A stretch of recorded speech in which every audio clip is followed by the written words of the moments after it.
만성 두통을 가지고 있으면서 어떤 두통인지 모르고 일반적인 진통제만 복용하고 넘기는 경우가 있죠.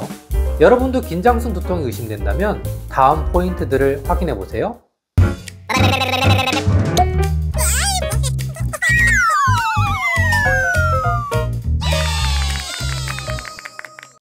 안녕하십니까. 두통의 모든 것 조경하 원장입니다.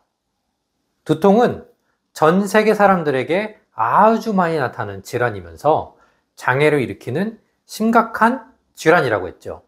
오늘은 두통 중 가장 많은 비율을 차지하는 긴장성 두통에 대해 알아보도록 할게요.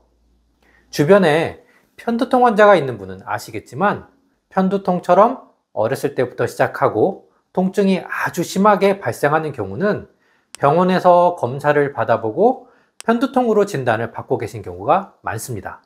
그런데 만성 두통을 가지고 있으면서 내가 어떤 두통인지 모르고 그냥 머리 아프면 두통약, 일반적인 진통제만 복용하고 넘기는 경우가 있죠. 먼저 강하거나 급작스러운 두통이 있거나 혹은 두통이 오랫동안 지속된다면 어떤 심각한 질환이 있는 것은 아닌지 꼭 진단을 받아보시는 것이 중요하고요. 이렇게 애매하게 두통이 있는 분들 가운데 가장 빈도가 높은 긴장성 두통이라는 질병에 대한 정보를 드려보려고 합니다. 긴장성 두통 어마어마하게 많습니다. 편두통이 전체 인구의 15%라고 하면 전체 인구의 24에서 37%가 한 달에 한 번 긴장성 두통을 경험한다고 합니다.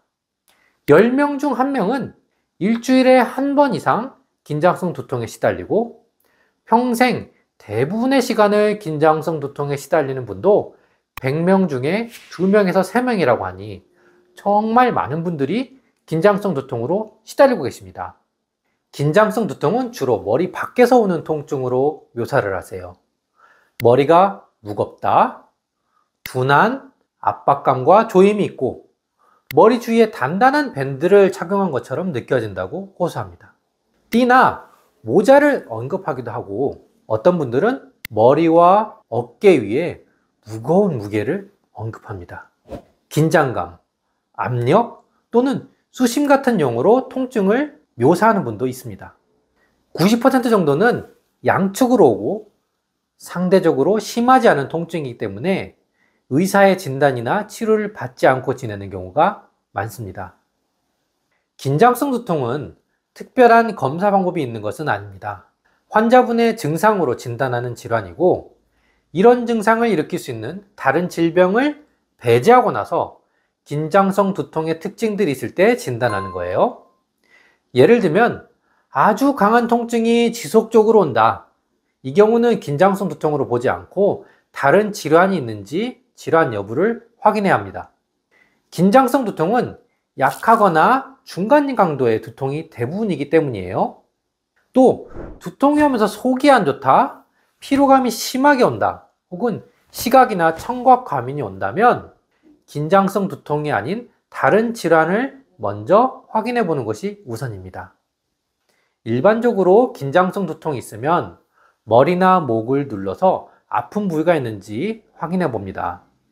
여러분도 긴장성 두통이 의심된다면 다음 포인트들을 확인해 보세요. 긴장성 두통을 유발할 수 있는 포인트인 앞통점은 둘째, 셋째 손가락을 꾹꾹 눌러서 회전하면서 확인할 수 있습니다. 첫 번째, 이마의 통증 여부. 두 번째, 옆머리의 통증 여부. 세 번째, 턱 부위의 통증 여부. 네 번째, 목 측면과 후면의 통증 여부. 다섯 번째, 뒷머리의 통증 여부. 여섯 번째, 등과 어깨의 긴장 여부. 두피 주변 압통이 심하면 긴장성 두통의 강도와 빈도가 더 심하게 오는 경향이 있습니다. 편두통 환자들은 서로 다른 종류의 두통인 긴장성 두통을 일반적인 편두통으로 생각하는 경향이 있어요. 편두통과 긴장성 두통이 겹치는 부분이 있고 일반적으로 편두통이 긴장성 두통을 유발한다고도 하지만 편두통을 앓는 중에 긴장성 두통으로 머리와 목 주변의 긴장이 발견되면서 치료가 가능한 부분들이 있기 때문에 두 가지 질환을 구분해서 접근하면 더 효과적으로 치료가 가능합니다. 따라서 편두통 환자분의 경우에도 이렇게 긴장을 유발하는 부위들을 잘 파악해보고 치료를 한다면 두통의 빈도나 강도를 줄여나갈 수 있을 것으로 예상합니다. 정리. 긴장성 두통은 가장 빈번한 원발성 두통이며 편두통만큼 사회적 비용이 많이 발생합니다. 두 번째, 편두통 환자들은 서로 다른 종류의 두통인 긴장성 두통을 일반적인 편두통으로 간주하는 경향이 있습니다.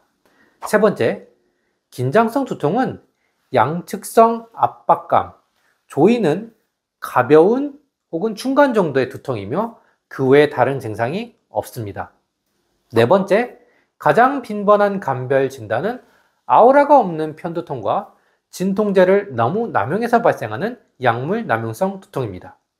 다섯 번째, 대부분의 임상 두통 환자는 긴장성 두통과 편두통을 모두 겪으며 정확히 진단되어 치료해야 합니다.